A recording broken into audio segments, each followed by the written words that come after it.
Alrighty, ladies and gentlemen, the good times are here. Okay, it's time to buy. Or some people would say, you do whatever you want. Now, the next question that comes up is, how do I know what to buy?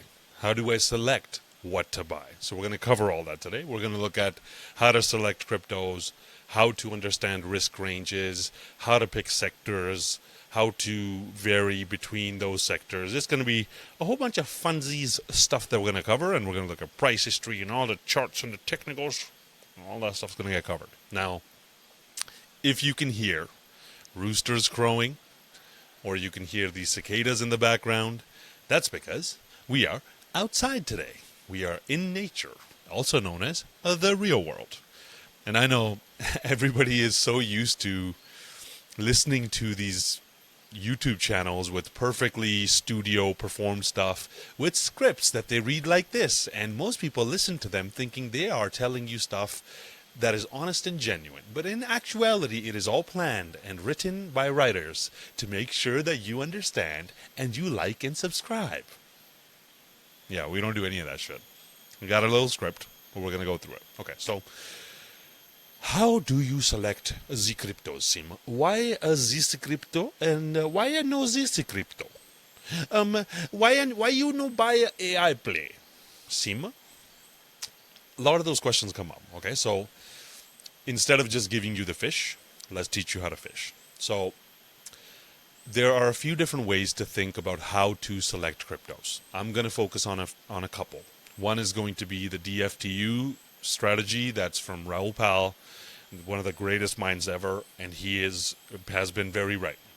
The other one is going to be a slight variation on that, which is my strategy, the way I look at things. But his strategy says the way you don't fuck this up is you take the vast majority of your money, and let's say 90% of all of your money, and put it into the top 5 coins. That's the simplest way he explains it. Okay? If you're somebody who has no idea what you're talking about, then only Bitcoin and Ethereum, please. If you are somebody who has a little bit more of an idea, then a large part of your money should go into the top 5 coins. Now, what you do is your prerogative. This is just his theory and thesis that we're talking about. Like everything we do, right? This is for entertainment purposes only. And it's going to be very entertaining reading the comments of people being like, there's background noise. I can hear other things. So he says, take most of your money and put it into the top 5 coins. And that's a great strategy of not fucking it up. The other 10% you can play with and put it into different places, and that way you won't fuck it up. That's not a bad way of doing it. I'm somebody who prefers a little bit more risk. So the way I like to think about it is, I think like I want to put enough of my money into the safe coins, which we're going to talk about what are safe coins, into the safe, super safe coins, so that if the entire rest of the portfolio was to go to zero, just those coins would be enough for me to consider this a successful cycle. Okay, so let's take numbers, for example. Let's say somebody's putting in $100,000. A hypothetical human somewhere is putting in $100,000. If I'm putting it in at Bitcoin at $20,000, and my projection says Bitcoin it's very high likelihood that it'll go to $60,000. Then I only have to put in a third of my money into Bitcoin for me to guarantee that I can't lose money in this investment. Because I put in a third, it triples, and I'm good. Then the other, 2/3 can be deployed in a different varied range. Or it's like from today, where we are today, what is this? March 11th. Everything is suppressed. Things are stupid cheap. Ethereum is below like $1,800 or something. So do I think Ethereum is going to do a 3x? Yeah, very likely. Do I think it's going to do a 5x? Yeah, very likely. So then I would put something like 20% into Ethereum if I'm going to buy Ethereum. I'm not saying buy Ethereum, but I'm saying if I put 20% into Ethereum and it does a 5x, that means just Ethereum by itself would be good enough for me to protect my entire investment. So A little known fact is that 95% of the market cap is in the top 200 coins. I mean, that's crazy, right? 95% of all the value that accrues to the top 200 coins, and there are 5 million coins today. You hear that? What is that? That's a special kind of bird. Sounds like a door that's creaking, you know? Just like somebody needs to oil that bird. 95% of the value will go to the top 200 coins. Going anything below that is way too risky for most people. So in that case, I would just keep 90% or 100% of my total investments in the top 200 coins. That makes the most amount of sense. Okay. Now, understanding the risk ranges is also important, because the bigger the coin is, the lower risk it is to invest in it. Because if you imagine, like, if Bitcoin's market cap is at $2 trillion, that means the world values Bitcoin at $2,000 billion. That does not mean that there's $2,000 billion sitting in Bitcoin. Market cap is different from how much money is actually in there. But the perceived value of all the Bitcoin, if it's sold at today's prices, would be $2,000 billion. If that means realistically there's probably $500 billion of actual cash that's been put into Bitcoin.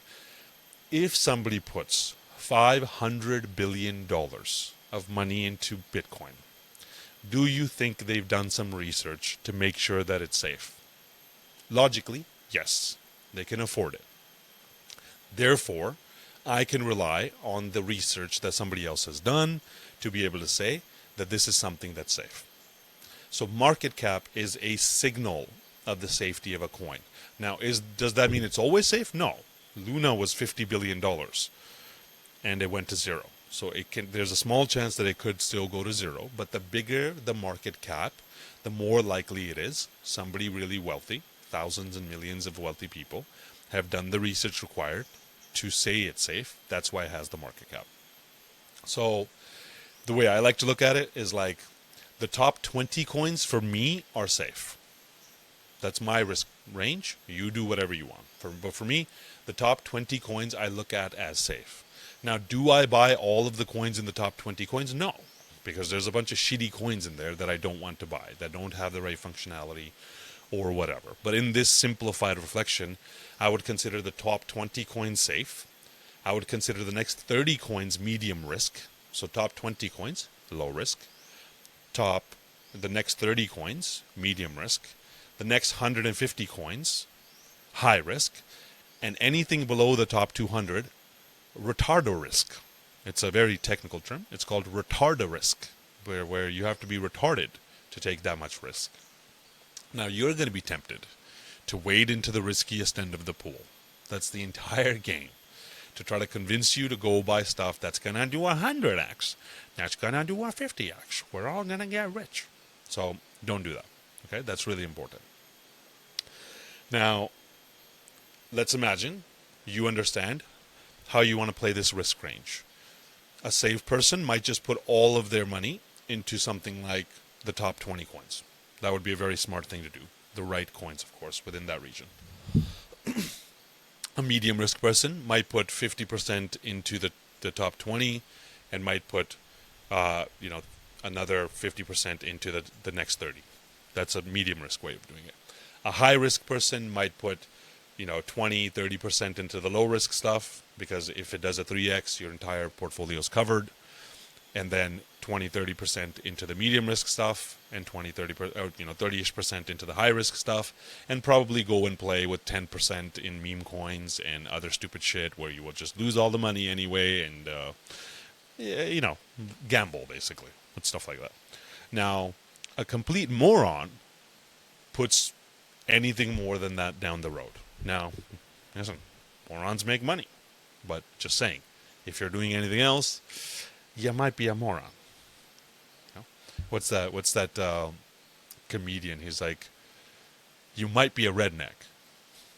I'm not saying I'm not saying you're a moron if you're a redneck, although those two things have been correlated in history. But it's just saying, like, you might, if you're doing those things, you might be a moron. Okay? Trust me, there's a lot of brown neck morons. I know a few. One sitting right in front of you. This is how it is when I'm sitting outside. Come on, camera. Stay right here with me. Come on now. Don't go anywhere. So, okay. So hopefully that explains the risk ranges, right? Now, another way to increase the probability of the success of an investment is to look at the sectors that we're investing into. Because let's be honest. Today, crypto doesn't do shit. It doesn't actually do anything in the world. Within the next few years, it'll start to, but right now it doesn't do anything in the world. It's all just hype and speculation and expecting that in the future it'll do something, blah, blah, blah. So the way investing works in crypto is there are these narratives. There's the hot thing. And when the hot thing comes along, everybody wants it. And then all the money flows to it. And then it explodes. And then it crashes. And then nobody wants it. And then people forget about it. In 2017, it was ICOs. Oh, new Bitcoin's coming out. Ooh, this is going to be the sexy thing. Ooh, let's buy it. Everybody lost all their money, who just held it all the way through. And the vast majority of other people lost their money too. In 2020, it was like DeFi and NFTs and fat penguins and retarded monkeys and like, let's spend a bunch of money on all this stuff. You know, it exploded. A lot of people made money. Most people lost money, and then people forgot about it. Yeah, they're going to come back this time around, but this time around there's a few different hot narratives. So if you're really trying to participate in this market, it's important to focus on those narratives because that's where money is going to go. And we're going to look at all the different narratives. So with the narrative, it's pretty simple, right? Let's look at it now. AI is an obvious narrative, right? So much money is flowing to AI, and it's going to be the thing that actually changes the whole world. So AI has a lot of money flowing towards it. DePIN is another really hot narrative. Decentralized physical infrastructure networks. So, you know, AI is there's another video I'm going to release which is going to look at the details of how to invest in these different narratives, coins in these different narratives. But right there, this one's just about how to pick. Right? So AI is a hot narrative. Decentralized physical infrastructure is literal, actual physical things, sensors and Wi-Fi routers and physical hardware that is decentralized, that is connected to blockchains. Okay, that's going to be a very hot narrative. Real-world assets this time around is a very, very hot narrative because real-world assets is something that institutions love because they can understand it because they come from the real world. Those rookies, they come from the real world. You know, like this. Who wants to go to the real world? But real world assets. That's going to be a very hot narrative. DeFi is another hot narrative that's going to come back. Okay, it's not hot enough for a lot of people to understand, but DeFi, because traditional finance is coming back, so decentralized finance and traditional finance are merging this time around. A lot of money is going to flow to them. These narratives, and then memes. Memes is a narrative that has been there the whole time. It's proven itself out. I know, it's dumb. But like we said, dumb people make money. Okay? And if you don't think you're dumb, you're dumb. You're really dumb. See, if you think you're dumb, you're just dumb. If you don't think you're dumb, you're really dumb. Oh, that's some deep shit right there. Right? From a dumbass. Now, let's say you want to invest in whatever you want. Okay, let's say this hypothetical human that we were talking about wants to invest in AI. The rookie goes and just buys a bunch of AI agents. Okay, Raul said this. He was like, "Look, AI is reskinning itself every 6 months. So somebody who goes and buys an agent that does something hot today, tomorrow it's going to disappear. People are going to forget about it. These goldfish memory ADHD generation people are going to forget about it, and money's not going to flow to it. You're left holding somebody else's back." So, and he's right. I agree with that. So I think if that hypothetical person, if I want to invest in AI, I don't invest in the agents I invest in the picks and shovels of AI, right? Who made the most amount of money in the gold rush? Not the miners, not the ones digging the gold. It was the people building the picks and shovels. So I buy the hardware that AI is going to run on, the blockchains AI is going to run on, the infrastructure that's going to be required for AI, the data plays that are going to feed data into AI. So let's just take some examples, right? Which blockchain has the narrative of AI around it? Near, that's a good one. I like that one. Which hardware are they going to use? Render, because that's GPUs. AI needs GPUs. Which things are going to feed data into AI? Chainlink and Pyth. Those are oracles that are going to feed data. So in that way, I can buy into the AI narrative without specifically just buying one thing. Or like Swarm Network that we participated in. That one seems like a good play, right? Now, that one's very high risk. Could you lose all your money? Very high likelihood. But also, people who get in at the beginning usually make a lot of money into those kind of things. So in that way, I can actually participate in AI in a remote manner. DePIN, well, Peak is a great blockchain that is building a lot of DePIN stuff on it. Farmsent is a DePIN play from our side. It's a DePIN, it's real world assets, it feeds into AI, it has actual food that gets shipped.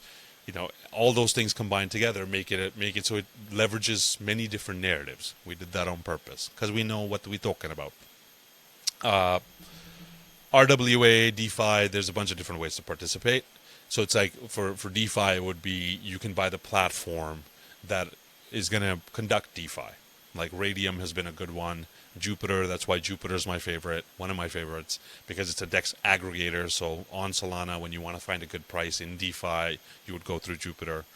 Radium, because it just has high fees and it makes the most amount of fees out of all the different platforms within DeFi. DeFi is a little hard to get into in like this auxiliary way. You almost have to participate in a platform or a DeFi protocol or something like that, right? Now, in this selection process, so first of all, understanding the risk range that we talked about, right? Then understanding these narratives. Then understanding how to participate in these narratives without, directly just going and buying something that's going to zero, buying something that's going to be used by many different projects. Now, another kind of angle to take is something called leveraged plays, or at least that's what we refer to them as. A leveraged play is like saying, okay, Render is one of my favorite leveraged plays because it leverages AI because GPUs are needed for AI. It leverages DePIN, decentralized physical infrastructure, right? Because it's literally decentralized physical hardware, GPUs. So now I got AI in there, I got hardware in there. It is on Solana, so it's a leveraged Solana play. Jupiter is a leveraged Solana play. Pyth is a leveraged Solana play, which means when Solana goes up, it goes up because Solana is going up, and then it goes up because it wants to go up. So there's leverage. It multiplies the growth rate, okay? So like that, trying to find things that are leveraged, that leverage different narratives and are, part of this whole process in this way can really help reduce the risk that you're gonna end up holding some shitcoin. Now, are you probably still gonna end up holding some shitcoin? Yeah, because we like to go gamble and play with all these different things. Within the meme world, there are 99.9% shitcoins, but there are a few memes that have really good cults, really, really great cults behind them. SPX has a great cult.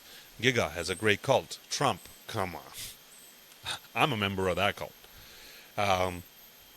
Need I say more, right? So having good cults, having good support behind them that have good price action, picking those memes is a good idea, okay? But again, not with more than 10% of your money. If you're really crazy, like me, 15%, fine. Oh, wow. But if I lose that 15% in cash and the rest of the portfolio does a 10x or 20x or whatever I'm projecting, and I catch 7, 8x out of that, I'm still good losing that 15% and making it 800%. So that's kind of the trade that's worth having there. So hopefully that makes sense. Okay.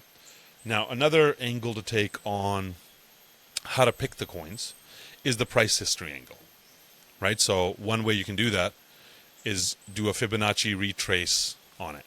And this is now getting slightly more complex, right? So this is now with its entire price chart doesn't show up. But okay, let's just say Bitcoin. Okay, like right now, if I go from this swing low, and if you don't know what a swing low is, you're not allowed to do this. Okay. And no, swing low has nothing to do with swingers. Get your mind out of the gutter, you doity boy, girl, or they, dirty they. Is that a thing? Are there dirty days? I'm sure there are a lot of dirty days. Back to the point. Drawing a retracement from here to here, I can see that Bitcoin is at about a 50% retracement, the 0.5. Now, solid coins retrace less. Solid coins retrace less. The newer coins go down to the 786 retrace. Some of them go down to the 886 retrace. That's saying 78% discount, 88% discount. And your shitcoin is going to go to 100% discount because you're going to lose all your money. But this is a way to look at the discount rate on the way down of a coin. Okay? So right now Bitcoin's basically at a 50% discount. How much of a discount is it? It's right now at a 30% discount. So I don't know what I'm talking about. Okay? It's at a 30% discount, but it's at the 0.5 Fibonacci. This is how much I know about this stuff, okay? This is why I don't use it to the best of my abilities.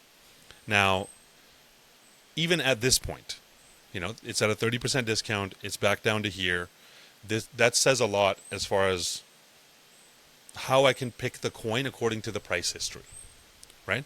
So if I'm looking at Bitcoin getting a 30% discount on it, that's great. Back when it was at $108,000, if you told me I'd get it for $77,000, I would have been super happy. Now, could it go lower? Sure, but it's at a great discount. Solana. How much of a discount is Solana at?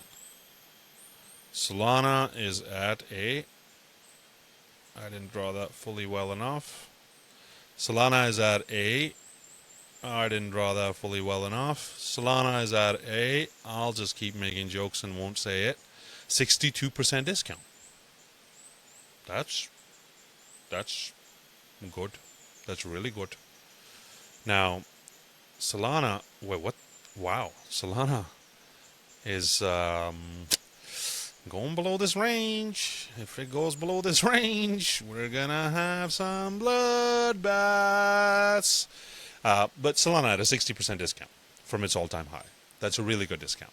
Could it go lower? Yeah, I mean like 70-75% on Solana isn't out of the question.